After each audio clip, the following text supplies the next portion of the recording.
man. It's like the pure worst chat roulette I've ever seen, man.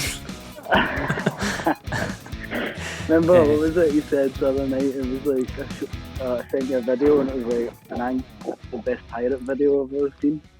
Aye, it was, man. It was.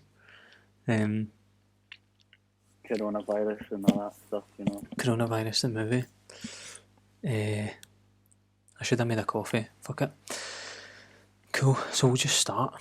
Cheers, man. Here's Cheers. to good health. Cheers to good health. I'll fucking drink my thumb. Cheers, y'all. Thanks for doing this, Gary. I'm going to like do my shitey little intro and pretend that I don't really know you, even though I know you, and I know you and that. I know you very well, man. I know you very well, aye. What's that been, like, how many years? Well, we've known each other since first year of high school, but 10, year it away here, but, mate, 17 years?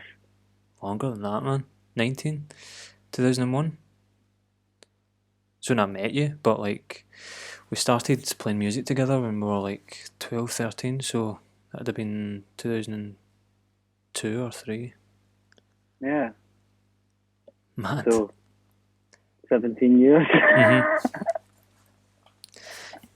Yeah, the thing that I always talk about on the podcast is like how you've sort of like been, like, we've been like living this sort of like parallel life within music, and we're both taking like slightly different directions, like not musically, but just maybe just through doing like the function thing. Like we're both playing different bands just now, but we seem to always come together when it comes to like original projects and stuff like that.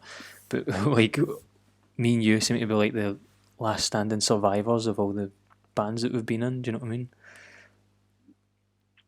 Yeah, it certainly feels like that. Just on a like level of this is what we do for a living, like completely. Yeah, totally. I mean, not to say that the other people that we did play music with and all that aren't successful, man. A lot of them probably making a lot more money than we are, but yeah, as pure professional musicians, yeah. I was trying to avoid that word. Currently unemployed right now, aren't we? But yeah. One of the guys in the wedding band found a comment today on one of the wedding band's videos that was like talking about how why does your singer seem like he should be on X Factor? I bet his mum loves him. Oh, and then wrote in speech marks, "Oh, that's my boy." It was like pure. It was so like fucking harsh. Name and shame. I can't even remember the name, man. I can't. Yeah. There's a screenshot somewhere. I'll find it. This is kind of cool. Like, I've stuck on this suit jacket just to seem a wee bit more professional, man. But I'm like very underdressed. We're both secretly wearing wife beat option vest. Oh, you can't say you get cancelled if you say that, man. Don't say that. Should we get into that cancel culture? Cancel culture. We'll patch that for this one. If you want, man. I don't know. I think it's always been there when I really think about it. Like, you watch a lot of the same sort of podcasts and stuff as me, so you keep up with like kind of current affairs in terms of like the entertainment industry and stuff, and people. There's like most recently been like a wave of like the Me Too movement, and then all the stuff that I think that came off the back of like everything that happened with Harvey Weinstein and Kevin Spacey and stuff. But there's people that get dragged along with that, like Louis C.K. and a few other folk, like American guys, that sort of get kind of exposed for doing things that were maybe a bit kind of privately perverse, but nothing's kind of outlandish. But when I think about it, man, I think that the whole cancel culture thing is just the volume being turned up on PC culture. Do you know what I mean? Yeah.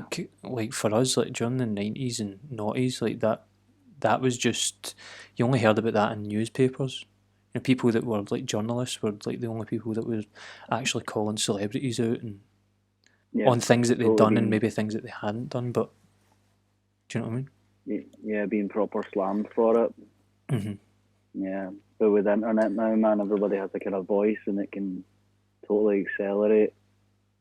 I didn't even realise like the power of Twitter. Like, it's something that I think even in the bands that we've been in the past, like, had never really used as a platform properly. And when the Me Too thing kicked off, like, I was like, 'cause the only things that I'd heard about were the things that were getting posted on Facebook and on, like, maybe I'd like do a Google search for news articles on specific people. Like, I got quite interested in the Kevin Spacey one and Louis CK because Louis CK was a comedian that I was following at the time, and I was noticing that a lot of the news articles were referencing like tweets on Twitter.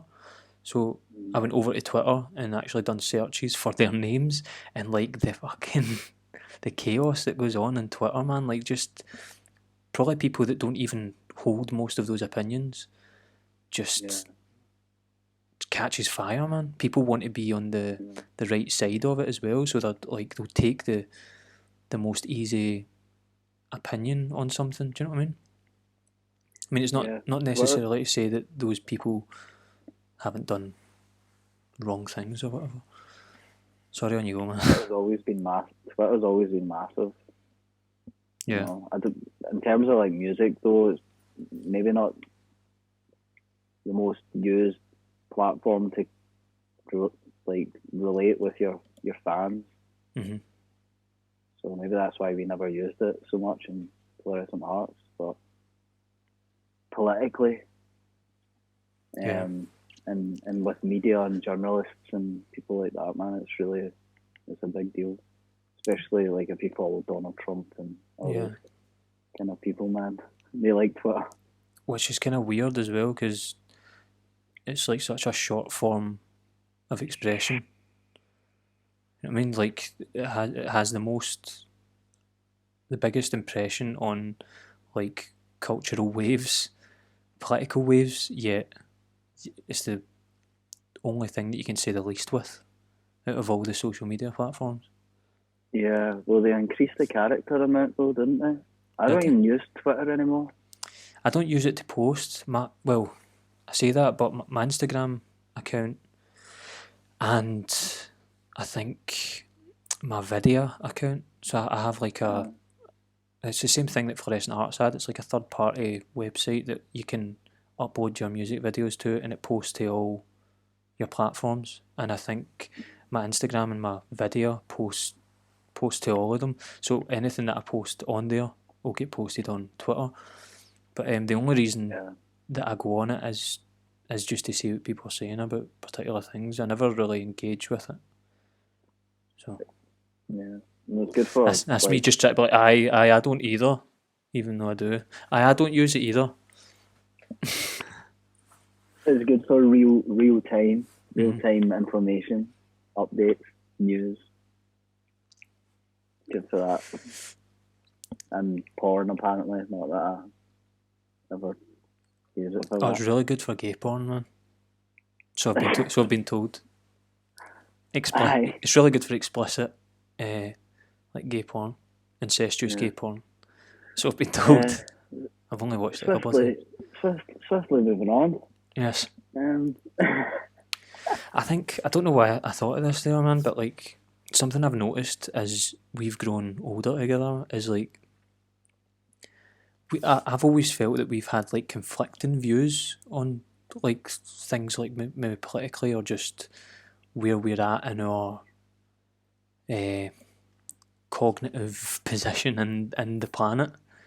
But I've noticed as we've got older that I seem to be not that maybe your opinions are better than mine or whatever, but I've always been a step behind where you are. You're coming into line. You're coming into line. Feels like that, man. But I think it's just. I mean, so many things. Like even when I think back to like, I went through I lost a good few years of my life to atheism, right? And I think that's a Lemmy that's a Lemmy reference. I'll bring that up on the screen. Thanks for showing me your crotch. Hi, Gary's crotch. Haven't seen you in like 4 years or something. What's that? You opening a bottle of wine now? One bottle of Prosecco is not enough, man. Cheetah's anus juice or something? That's the most vegan thing you can do, man. Just fucking drink Cheetah's Anus juice. Aye, so I still like a lot of my beliefs align with atheism, but the point I was making there was that the reason I ended up going and sort of searching for people like Richard Dawkins and Christopher Hitchens and all that was from a conversation we'd had. I think we must have been like early 20s, getting the bus into Glasgow. At least 10 years ago. I think Christopher Hitchens was still alive at the time, and you were talking about him. Aye. And it was like maybe a couple of months later that I decided to go and search. But I think Scott, who used to manage our band Soundtrack to Blockbuster, who's not here anymore, he used to talk about Richard Dawkins a lot, but he never spoke of him about his sort of like atheistic position. Do you know what I mean? It was always his sort of like, because Richard Dawkins is a biologist, and he had a book that came out. Darwin. Yeah. The modern day Darwin. Like it's called like Darwin's fucking Bulldog or something there. Something like that. There you go. But yeah, Scott always used to talk about his book The Selfish Gene, because there's a lot of like evolutionary undertones to how we interact as people and why we do certain things, and he would always talk about it, and I always found it quite interesting. But I never really took a deep interest in Richard Dawkins till speaking to you, really. And then when I went into my sort of atheistic fucking dive, I think you'd always sort of been a vegetarian, but you started to take more of a deeper interest into like vegetarianism and veganism and all that stuff. And then I remember us like fucking armchair philosophically battling it out about like eating meat and not eating meat, and then eventually like 6 years ago now I became a vegetarian. 6 years, man, is that it? 6 years, yeah. I haven't, I would like to be more vegan, I suppose, but just easier than ever, man. Yeah. Yeah. I suppose. Wow, I can't believe it's been 6 years. 6 years, That's yeah. nuts, dude. When I think about it, I still feel like I'm like fucking 22 and I'm pure posting on Facebook like meat is murder. Everybody's pure hounding me like, how's meat murder? How's dairy rape? Pure fucking people unfriending me and all that, like. Yeah. But it's not. It's been. I can't even. I've got a tattoo of when I turned veggie, and it was 2006. Mm-hmm. So, 14 years, man. I think with like vegetarianism and veganism, like I've not. I personally hold the same sort of view as you do, if you know what I mean. Like in my own head, I think, why do people not eat either less meat or not eat meat at all? But the thing that I always come back to is those times where we would sit and have a debate because there was a debate to be had. And I think back to those times and I think I felt as justified then when I was eating meat as I do now.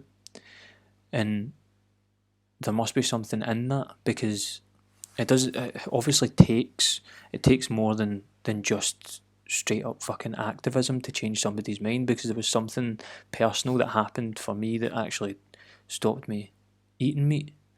And it was a sort of, for me, it was a sort of just realisation that genuinely, not even trying to like press this on anybody, but just for me, I actually didn't want to eat a dead body, like whether it's, do you know what I mean? Like I just didn't want to consume something.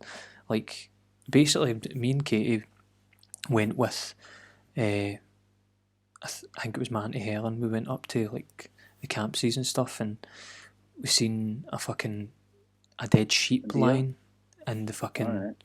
like in the water, and I remember thinking like that's fucking disgusting. Like Would it that just not make you want to never drink water again? nah. It was just like I just remember being pure disgusted that. Like, what was the difference between that fucking dead sheep and the dead animals that I was consuming? It's just, do you know what I mean? It's just the fact that it was being cooked in my fucking Well, microwave. that one died naturally. Yeah, of course. Like, but I'm not even just talking about the political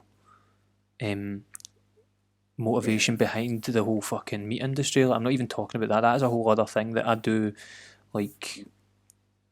feel and sort of personally believe. But I don't. The reason I'm not sort of an activist, I suppose, is because I don't think that everybody that is eating meat is an activist, is a carnivorous activist. You know what I mean? I think that it does come through education, a sort of personal enlightenment in some way. That's what it felt like for me. Anyway, it was this realization. Wait a fucking minute. You're bordering on treacherous fucking ground here, man. Can I swear? Aye, of course. You're bordering on treacherous ground here, man. This is kind of stuff that gets you unfriended when you start speaking of enlightenment. Right. But in all seriousness, man, like, I get where you're coming from. But here's something to think about, right? See, I got Rogan on the TV here next to me, and Joe Rogan, one of the last podcasts I listened to, that he was talking about this stuff. It was one of the latest ones, and he actually said, I've never heard him say this before, like confirm this. I've always thought that he thought along those lines, because he actively hunts, and the only meat that he eats is from the animals that he's hunted, like the elk. He's big on elk, and he stalks them for days, and like with the camel gear on, man, the ghillie suit and all that, and he actually hunts them with crossbows, or like a bow and arrow, man. Like, listen, man, see if I had grown up like going out to the fields over there and stalking the deer that I see when I walk the dog, if I had grown up like that and brought the deer back and skinned it and done all that shit, and that's the meat that I ate, and that's how stuff was done, I'd probably be totally cool with that and still do that.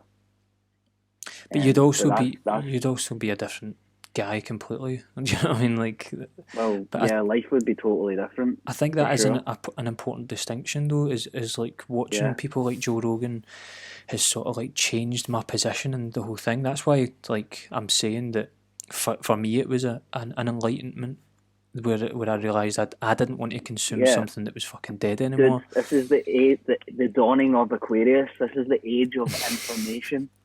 This is like no shit, man. This is like the age of enlightenment and technology and information, and it's just that's been not predicted, but that's been said for like hundreds of years, man. And then we come to the 90s, man. We get the internet and like technology and information spread like super fast, and coincidence, who knows, man. But that is part and parcel as to why and how I'm on this journey as well, the journey of enlightenment, if you want to call it that, man, which we can, because it's opening us up to the information as to where our food came from and how it was reared, how it's treated, and why we have it, and who's making money from it, and etc. Health benefits. I think that there's a big. I listened to Russell Brand recently talking about his sort of journey into. I think he's a vegetarian, dabbles in veganism. Is he vegan? The video I'd watched, only because he feels pressurised into it, apparently. Yeah. Well, in fact, that might be the same video that I watched. My stomach's fucking rumbling something mad. Talking about all that. I'm talking about fucking dead sheeps. You're going to get a bargain bucket. That's what I'm going to do right after this, man. I'm going to get a dirty munchie box. So yeah, Russell Brand was talking about it, and he said like he felt like he'd been blindsided That's probably isn't his exact words that he used, but that's how I felt watching certain documentaries, like see Food Inc. and Cowspiracy, like those two documentaries, and like I don't know if this makes me a sociopath or anything, right? But you would show me videos when we were like younger of like animals being slaughtered and stuff, and I just thought, well, that's what I thought happened anyway. So it just didn't. I don't know, because there's probably something deeply wrong with me. Is what the answer to that is, right? No, That it no, I didn't. think I know what it is, but go on. That it didn't move me. Like I could detach myself from those videos enough to justify me eating the fucking meat that was on my plate.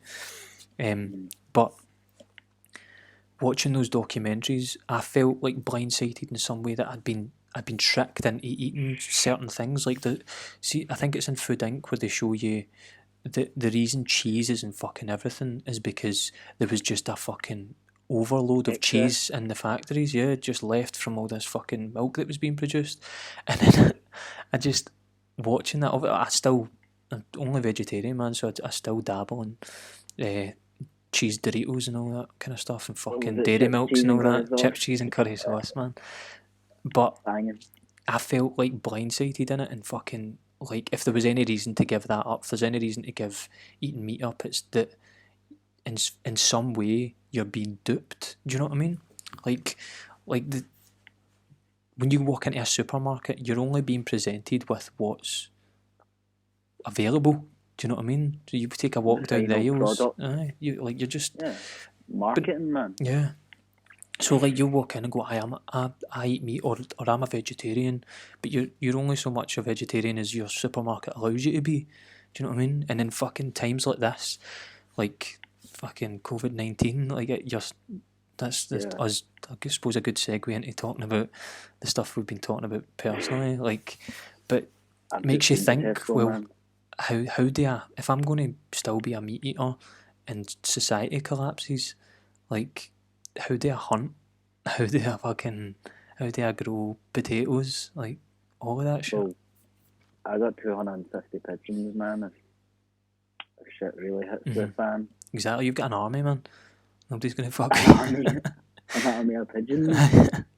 People are going to pull up to the fucking Gilmour residence, and there's going to be fucking pigeons kitted out with guns and shit. Did you clap out your window tonight? We did, but we like heard it. We were sitting on the couch and like heard a noise outside. So you're sitting on the couch. Hey! Do you care about our NHS? No. Funnily enough, man, I seen somebody posting earlier that instead of fucking clapping for the NHS, we should just maybe be doubling their wages. Like, that would be a better fucking... Mate, that's no down to me. I'll clap. Totally, man. Nah, but it's a fair point, man. The people that are actually out there working their arses off, man, and I should say, but I couldn't do that job, man. I couldn't do that job. Like, I know I'm tattooed head to toe, but blood and needles and shit gives me the heebie-jeebies, man. Yeah. So, apparently, it's quite common for firefighters, police, school teachers. My mum's a school teacher. Well, was as you know, man. She's retired now. All those kind of people, man, should definitely be on a much higher wage than what they are. Yeah. Sure. Yeah. I think overall it's going to give everyone a newfound respect for each other in ways that you just never thought, man. Like, even just positives that will come from this. I've taken like a couple of trips to the shop, just like the local shop recently, and just noticed how much pressure like the people that are serving in those shops are under, and like almost every time I've been in, there's been some sort of like heated argument or some sort of like fucking grinding of personalities. Do you know what I mean? The first time I went round, people were talking more. Aye. Have you had the opposite? I think when I go out, man, I think I'm just fucking terrified. Last time I was there, you were a wee bit para, but that was at the start of all of this, man. But like, that was an outbreak. Now, like, see when I go out, like, I'm not worrying about fucking suit jackets and spiky fringes, man. Like, I've got a fucking hat on down to here and my fucking big furry hood up and all that when I'm out. I've been walking down like the middle of the main road as well, so I'm not like coming into contact with people and stuff. And I'm probably overreacting, but I'm fucking, don't know, just went into Walking Dead mode. Man, it's nuts because you can't see it, so you don't know. Mm-hmm. You don't know where it's at. I think if there's a place you're going to get it, then it's probably going to be the supermarket. Yeah. Because I ain't been anywhere else other than there, pretty much. So, yeah. I've been trying to stay away from like the big ones. Try to stay away from like the town centre and like all of that stuff. Just going to the small shops. Because they're only letting 3 people in at a time where I live. Really? Yeah. The queue outside Tesco is crazy. Really? It's crazy, man. Aye, man. The queue outside Tesco goes all the way round Tesco, round the back, and all the way to where the load-in bay is, man. It moves pretty fast. You get in there pretty quick, but they wipe your trolleys down, man, give you hand sanitizer, and then there's like the black and yellow tape and the store, man, and arrows that tell you which way to go around the store and everything. And I'm pure disorientated because I go straight to the veggies aisle, man, then on to the next aisle and get my milk and the cheese, and then on to the next aisle get my fake meats, and then on to the next aisle and get my tin foods, and then my bread. And I go around in a C shape so that I come back to the tills and I've got everything. So this one's taking you like this, zigzag the whole way through. I'm walking up the aisles, it's telling you to go down and all that, and people are looking at me and like... It's crazy, isn't it, man? It's totally changed the way that people I feel, and it's weird, man. Nuts. What's the time on the podcast? Oh yeah, fuck, I don't even know. How long have we been doing this?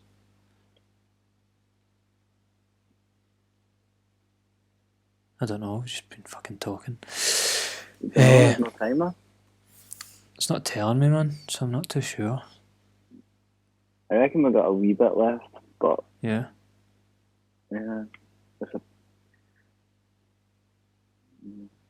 I'm charging you by the minute here, so I mean, I don't know how much of my time you want to take up.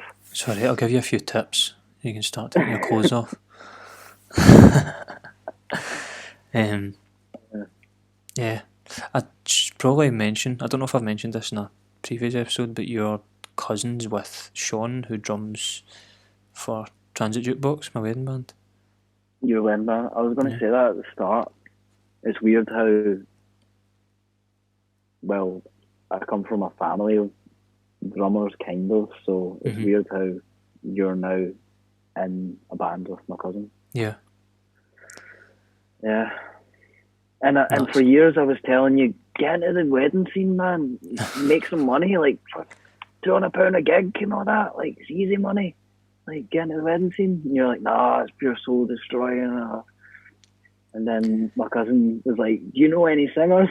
Like, aye.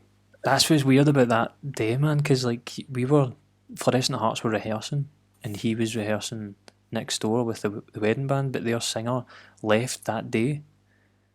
And then he was like... Was that an AM studio? It was in AM Studios, aye. And he came into the room and I said I would audition. So they auditioned 2 singers. They auditioned me and this other guy.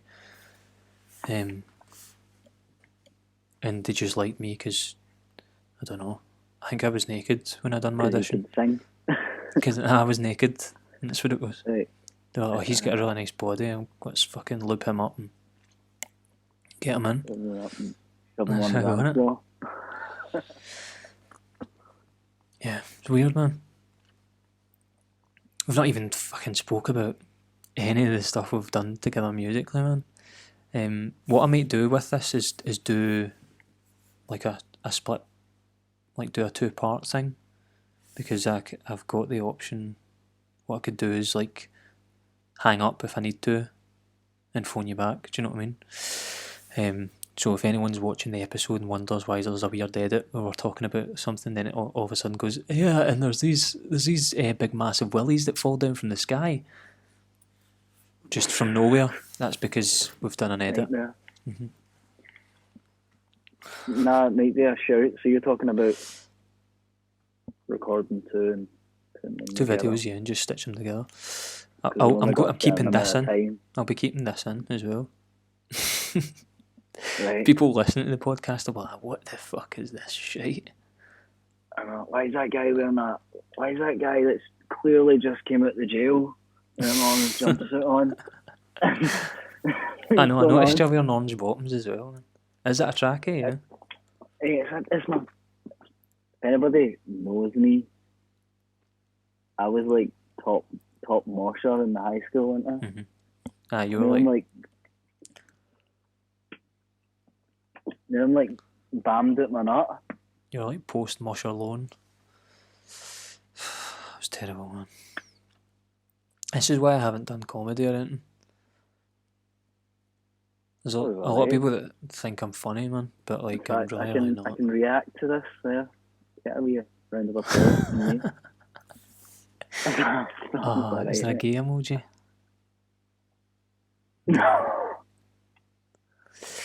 You can't say that. Why? Can two heterosexual males not act gay? As in joyous. Joyful. So yeah, fluorescent hearts. Fluorescent hearts. I find myself talking about fucking fluorescent hearts a lot on the podcast. Aye. It's not been a part of my life for like fucking, don't know, 5 years really. Like, give me it back. I want it back. Try to suck on the teat of fluorescent hearts. Just. It's weird. I got a message. Great album, by the way. If anybody it is a good album. would like to purchase it, you can. But if you've got it, I mean, you can listen to it on Spotify. It's actually super good. I totally overplayed the drums on it though. Listening back to it, man, it's total overplaying. But I mean, the groundwork was there for a fucking super band, wasn't it? Yeah. It is, man. I think the reason Fluorescent Hearts is such an interesting thing is because it had so much potential, but also like there was sort of like looking back, there was like these perfect things that happened to get it to where it went. It could have got much bigger, and there's reasons why it didn't, obviously, but multiple.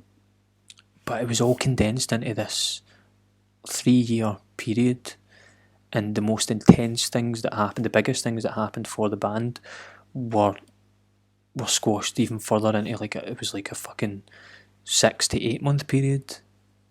So the year 2013 basically was like the year that we done everything, and when I think back to those times, when I think of all the stuff that we'd done, I forget that was all within a year. Like Martin was only in Fluorescent Hearts for a year.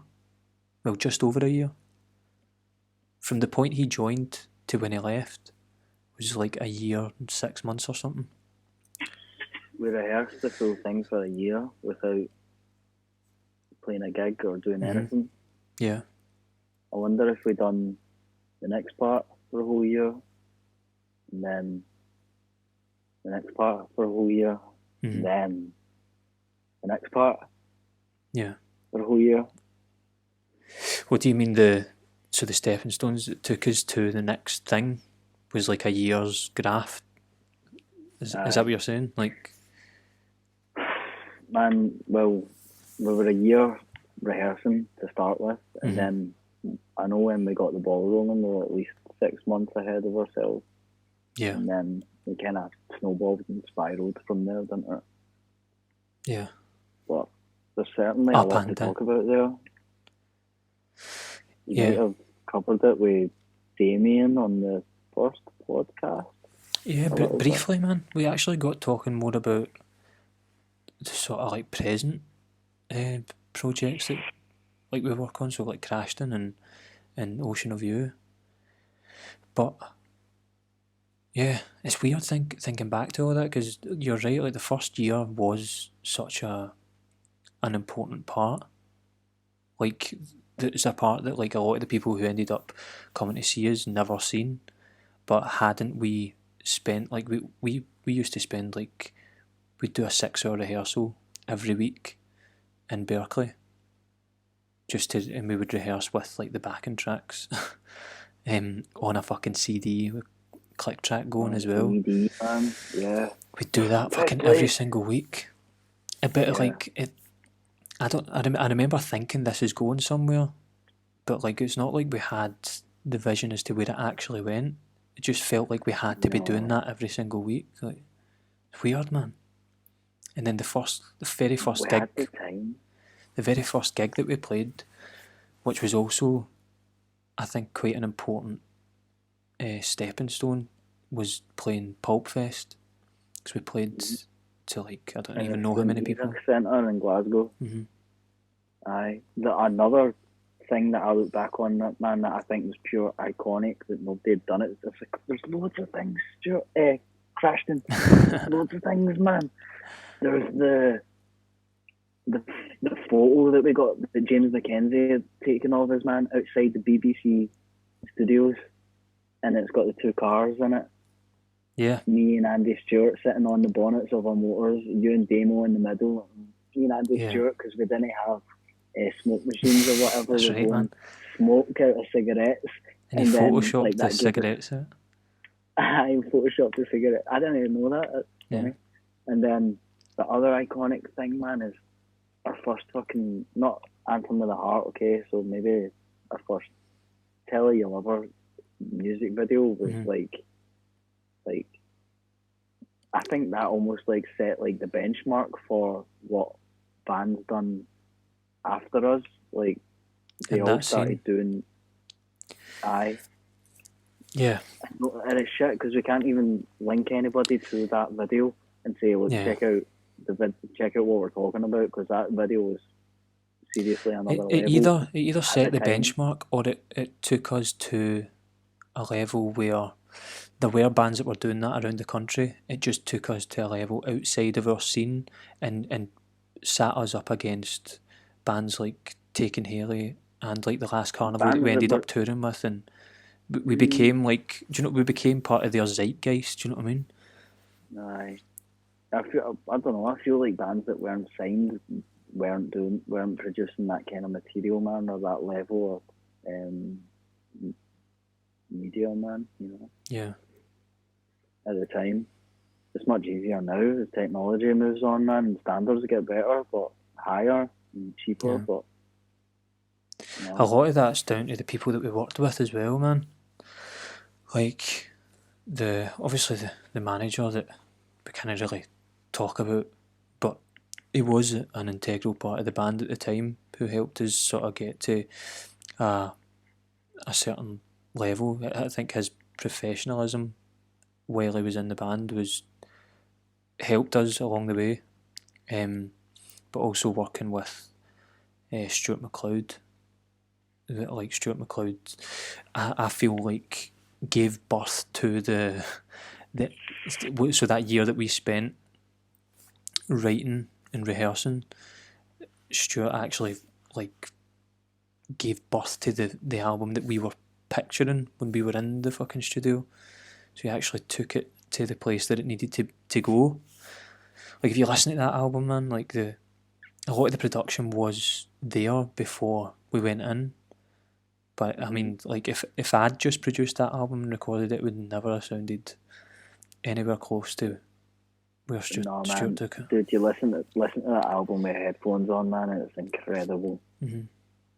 Yeah, that guy is something else, man. Like to make a live, I say live, I know we're running a few backing tracks, man, but to make our instruments and everything like recreate that kind of power and that feel and emotion, the vibe, man, everything, the dynamics, and that's the drum sound, man, is one of the best I've ever heard in my life, hands down. Yeah. And he done all that with outboard compressors and stuff. Like there was it wasn't all pure digital. It was like I think the only, he does have a digital system, but the majority of it's analog. So he tries if I'm right, you probably correct me if I'm wrong, but I think the majority of the recording process is all analogue, but he captures.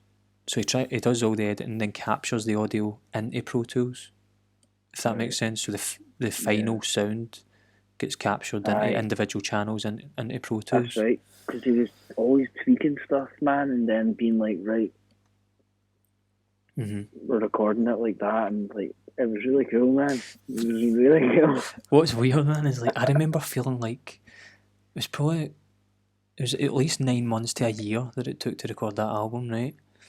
But I remember feeling like every day we're getting fucking nothing done here, man. And then at the end of like every week, we would have tracked like fucking all the guitars for the album. Like the post-production was a good chunk of it. We went in the studio for 9 months, though.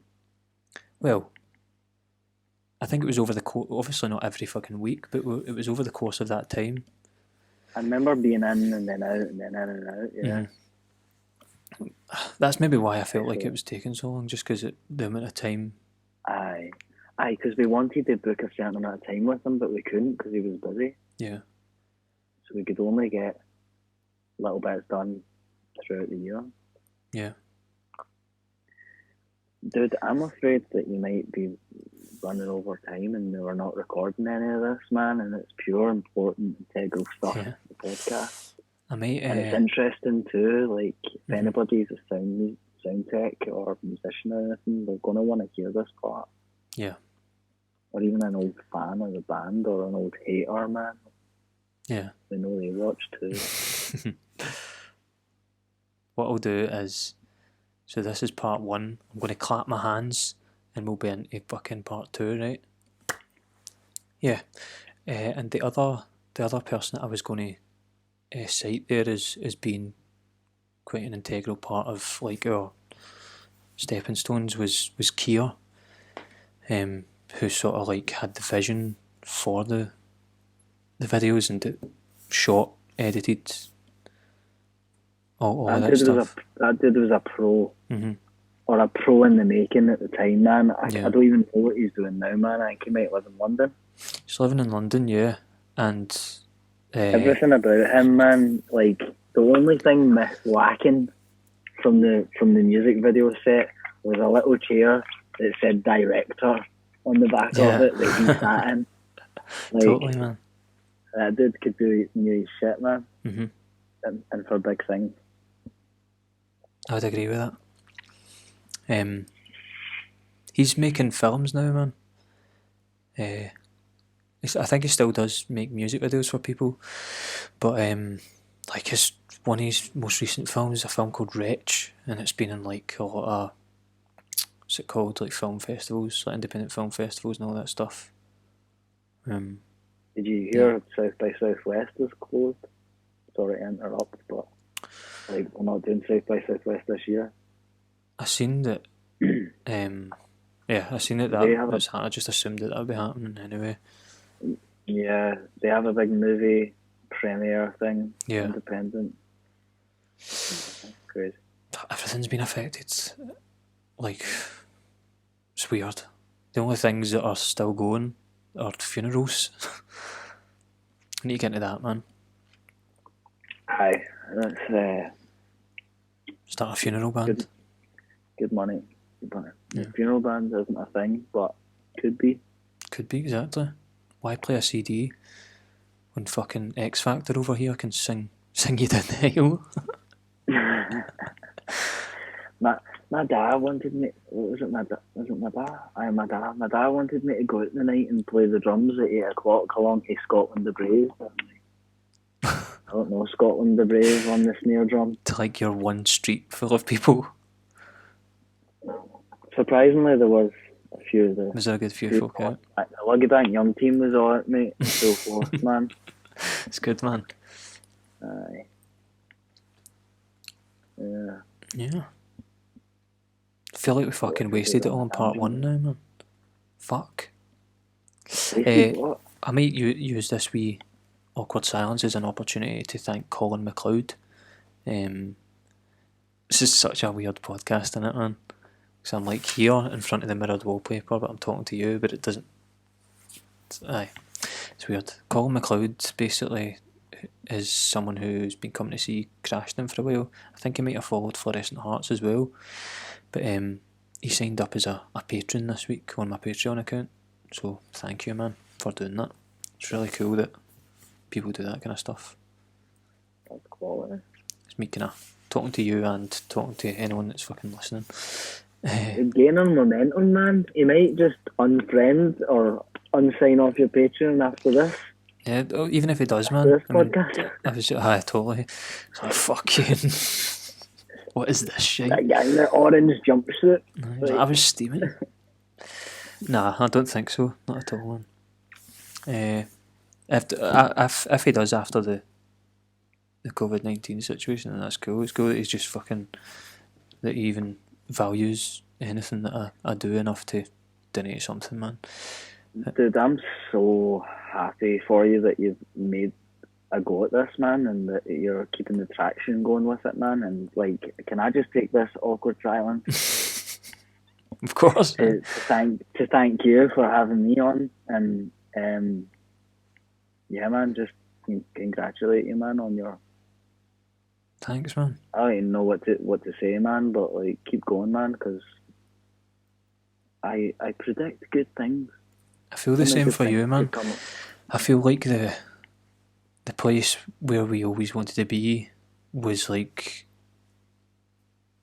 what it is here, like philosophically, emotionally, where we wanted to be in music is where we are right now.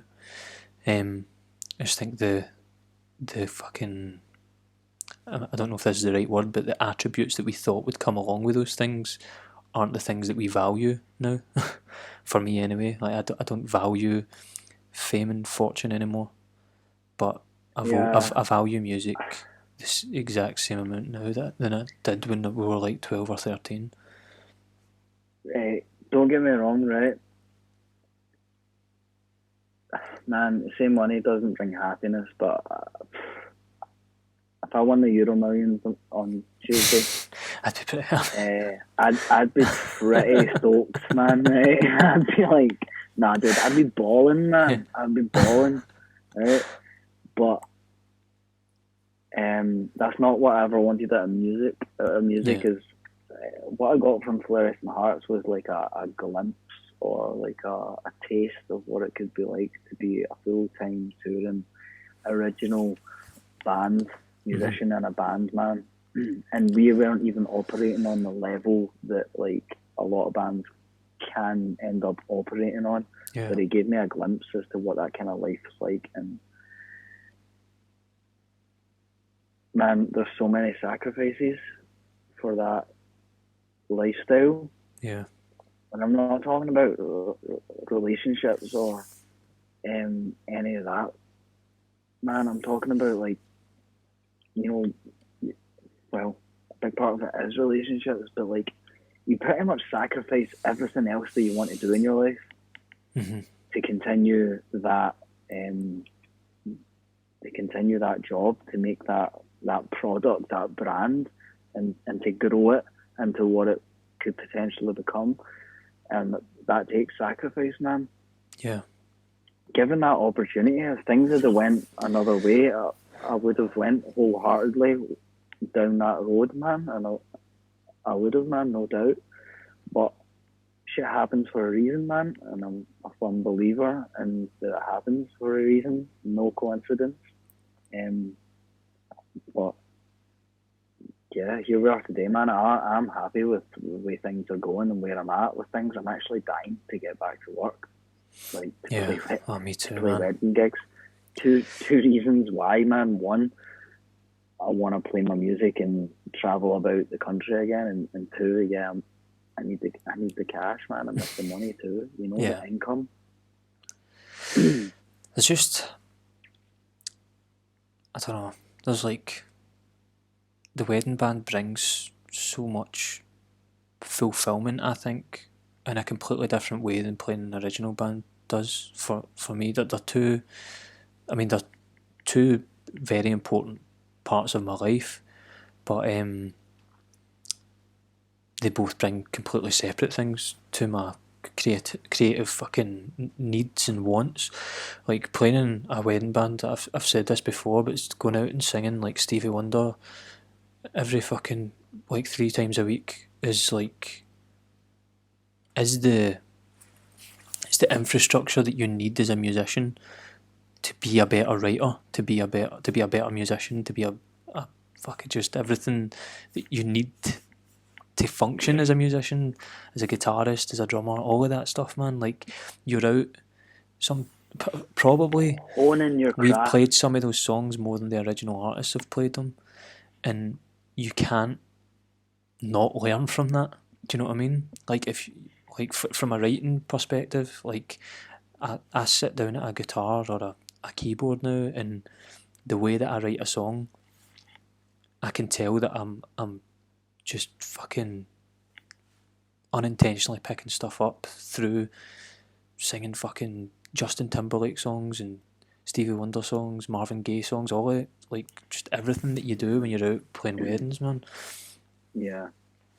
Dude, the jump in terms of technical proficiency from when we started Fluorescent Hearts to when Fluorescent Hearts ended, I feel like I got my stagecraft from that, and I got to explore a lot of stuff that I could do and put that into a practical songwriting sense and a performance kind of side. When I started playing with the function band, it was then turned into a wedding band, Man from Del Monte. Look that up if you're in the market for a wedding band, or Transit Jukebox, man. Totally two different wedding bands go into. If you want the misfit rock band, Man from Del Monte.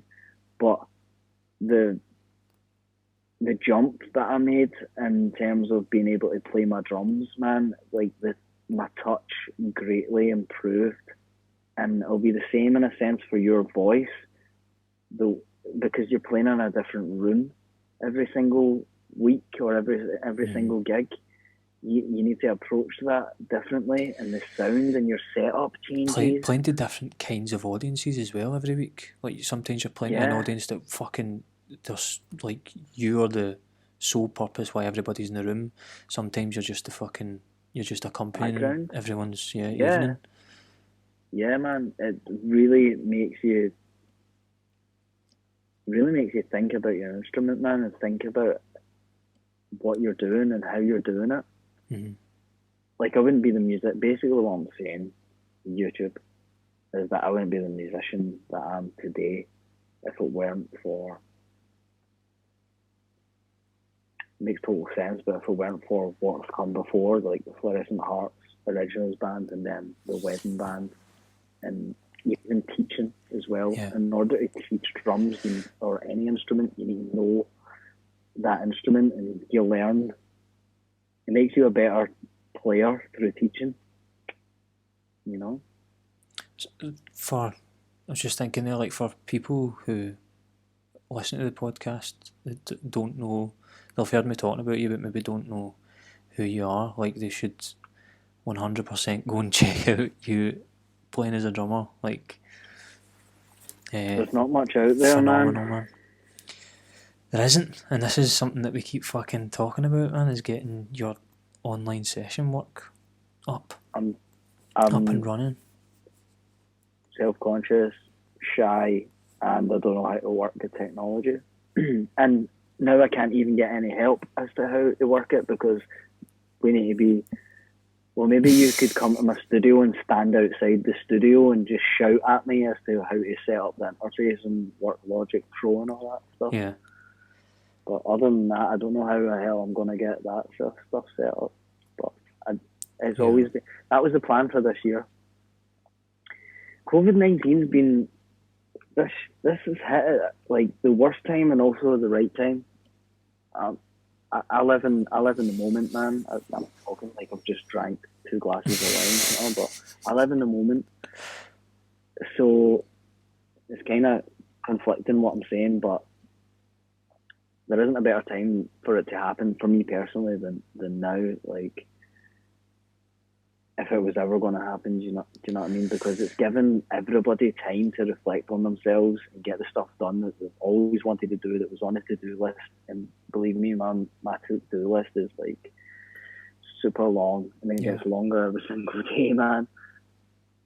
One of the things on that list was to learn how to record the drums properly by myself in my studio. Now that my studio is set up, ready to go, I've got the mics, I've got the kits, I've got everything I need. The next step is to record the drums in order to put out the music videos, record the drums for the wedding bands, record the drums for yourself or anybody like yourself, do FaceTime, Skype drum lessons, etc. You know what I mean? The possibilities are endless with that, and that's where I see things going in the future. But the ironic thing is that I can't get anybody to help me set it up because I think you would pick it up pretty quickly, man. Me and you done an NC music course together, and I know it was a long time ago, but there's aspects of it that if you sit down, like the thing that happened the last time, when we were FaceTiming each other, and obviously the interface, it just turned out wasn't working. You were doing everything right. It just happened to be that the interface wasn't working. So I have no doubt that if you if you set up an interface, no, there's no one in the room. It's just I'm getting Xbox invites. You'll hear that in the recording. Yeah, I have no doubt that if you set up an interface that works, that you'll get it going. The only thing that you need to worry about is just making sure all the channels aren't clipping and stuff. But we're fine, man. I can do it. I know how to do all that, man. Yeah. Yeah. There's the whole syncing the interface to the computer. Yeah, which it's really easy, man. It is. You look at it, the cool thing that you said that I think is how I'll look at it in the future is you said it's like a computer game, like setting everything up and getting the levels and all that. You look at it as a computer game. Yeah. Since you said that, that's stuck in my head, man. I feel like that with every music program that I've used. There used to be a game for the PlayStation, like the PS1, called Music 2000. And it was just like it looked like Pro Tools, and it was just music samples, and you could make your own songs and stuff. You make your own tunes. Yeah, I remember that, man. Every time I use for anybody watching this and listening, Chris Ashton has, and I know for a fact you have, whether you've still got the computers or not, dude, man, I don't know, but you have hundreds, if not thousands, of ideas for songs, and I'm telling you, man, like, out of 1 in every 100 of those has got to be an absolute banger. Like, so, thanks, man. Like, you've got them there. You need to find them and do something with them. Like, funnily enough, man, that like for years, man. Like you're saying about the recording your drums situation, where like it's something that you've wanted to do for a long time, you just haven't got around to doing it. Like, that's something for me that I'm terrible at, man. Like, CRASHTON's my own fucking project. I like today I've probably recorded like 4 ideas, and I do it every day, man. I record just stuff every single fucking day, and it takes, I don't know, it just takes a random day for me to get a little bit of motivation to record a song. It's probably not the best out of the fucking bunch that I write, man. It's really hard to fucking just motivate yourself. Do you remember telling you love her? And I was like, that is it. That's the hit. Yeah. That is the single. And you were like, nah. I like the other one better, because it was like the new one at the time. Nah. Tell You Love Her is the tune, man. And it was. It was, man. Like, it was. Like, maybe like creatives don't see that all the time. You know, they don't see what the special stuff that they're doing when they're doing it. I think maybe what I fucking overlooked with Tell You Love Her was like the sort of the universal message that people maybe got out of that song, because like everything that I write usually has a sort of diluted meaning Do you know what I mean? But there was something maybe in that song that meant a lot to a lot of people. Do you know what I mean? In different ways. Like people could have taken it for a relationship or a family member or just something that they could relate to. And there's a lot of lyrics that I write. Catchy as fuck, man. Yeah, well, there's that as well, man. It's got a 4-on-the-floor chorus, man, and it's just epic. It's got highs and lows, man. It is just a perfect pop song with overplaying on the drums. See the fucking what I was just talking about is the reason why I was wrong. Because that's what I'm thinking about from a writing point of view. When I think about like my songs, I'm just thinking about, right, well, what does that song mean to me? What did I put into it? What's it about? But when people are listening to music, for most fucking people on the planet, it is quite a passive thing. Like a lot of people just get enjoyment out of a song, and if a song happens to be really fucking catchy, then that's the one that they tend to sway towards. 2.5, 3 minutes, man. It's got to get your attention within, like they say, bring the chorus in within the first 60 seconds or something. Like, I think that's dropped, by the way, even lower. Like a lot of industry scouts, it's like 30 seconds or something. They'll just fucking skip. Yeah, you need that hook, man, in there straight away, man. Do you watch Stevie T on YouTube? I don't, man. No. No, Stevie T, man. Oh my god. He's the guitar dude. He plays guitar, like, he shreds, man. He's such a shredder. He's so cool, man. But he's a pure geek. He's about the same age as us, man. Stevie T, he's so cool. Like, he done like a how to write a song like Ed Sheeran music video, YouTube video, man. And I probably have seen that guy, man. Dude, it just breaks down like everything that's wrong and right with music today.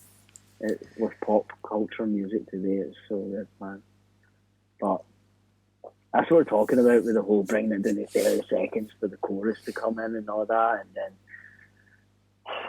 I mean, that's a whole other fucking world as well, though, man. I mean, like, I spoke to Joe Gallagher about that, about how, like, you losing the snobbery for music, so you could easily like look at someone like Ed Sheeran and go, oh, like, oh well, that's just like easy listening, easy pop songs, but it does take talent.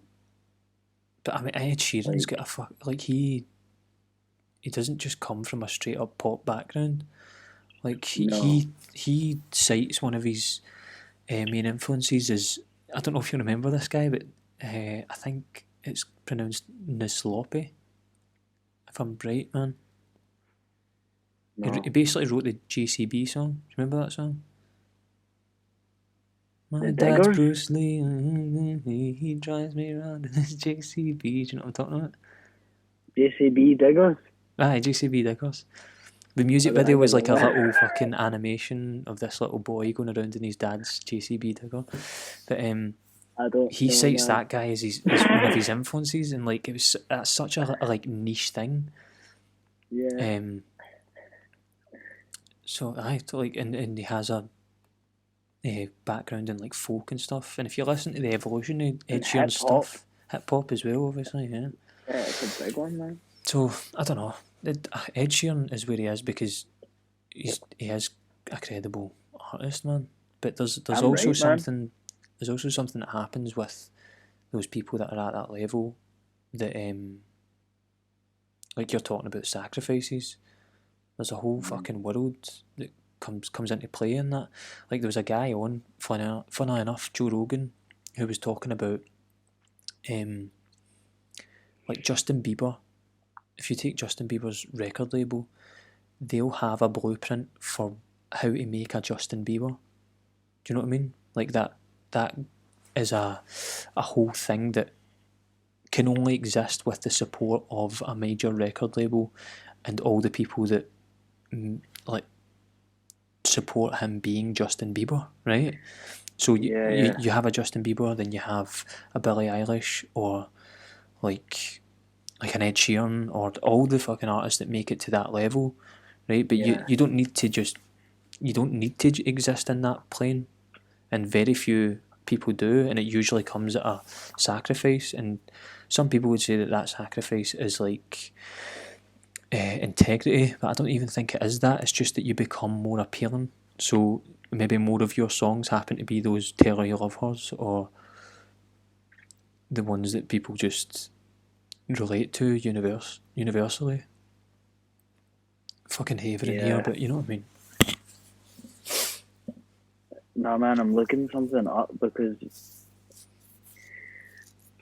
there is a formula for things, and like I don't know if that's like a conspiracy, but I watched a music a YouTube video about like how people can be like taken from one thing and altered and put the industry spin and pushed and money pumped into them and all that stuff. Like, and it basically because I was watching a Little Xan. You heard the Little Xan, the rapper, Little Xan. I was watching Little Xan's new music video being in the making kind of thing. There's this girl in it called Baby Goth, and like I was like, where did she come from? Like, how did she get to know Little Xan? And Hold then that I watched the video. Sorry, man. Give me 2 seconds. So this will be a short intermission on the CRASHTON podcast. No, it was a family situation. There we go. Okay, all good. Man, I was on a Lambo anyway. You were talking about a rapper? Yeah. Talking about the industry taking someone and making them famous, like effectively somebody that's like selling their soul to the industry, to the devil, whatever. Mm-hmm. Don't even know. It comes down on Instagram as a business, but the name is Baby Goth, and she's meant to be like Little Xan's girlfriend, who's now in Little Xan's music video, who's now pumping out her own tunes. Right. But if you look up her history and all that, she just came out of nowhere. But if you really delve deeper into it, she brought out songs beforehand that never really went anywhere. Mm-hmm. And she had crowd-funded stuff that never really went anywhere. But somehow she got picked up by a label and kind of cultivated and turned into this whole new person, this new persona. She's covered with tattoos and looks like a SoundCloud rapper, but the female version.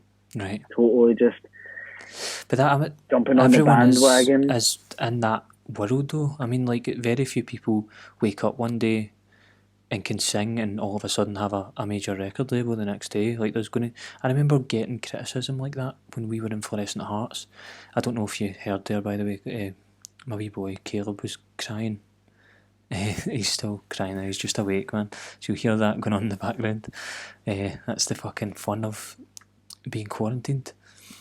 So yeah, like, obviously we were in various bands before we've done things with Fluorescent Hearts, and even now with CRASHTON, there'll be people that discover CRASHTON and not realise that I was in another band that done things, and do you know what I mean? Like, that's just kind of...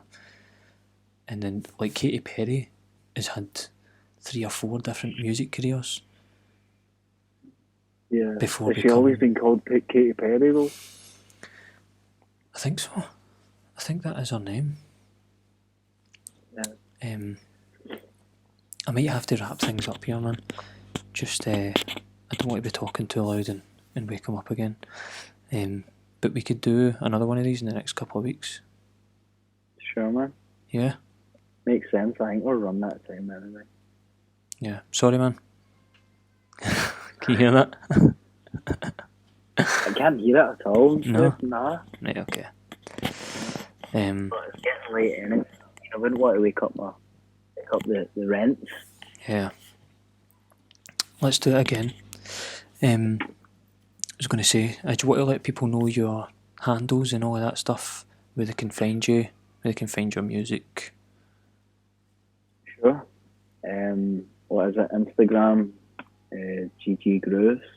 It's G for golf, Grooves, GG Grooves. Website GaryGDrums.com.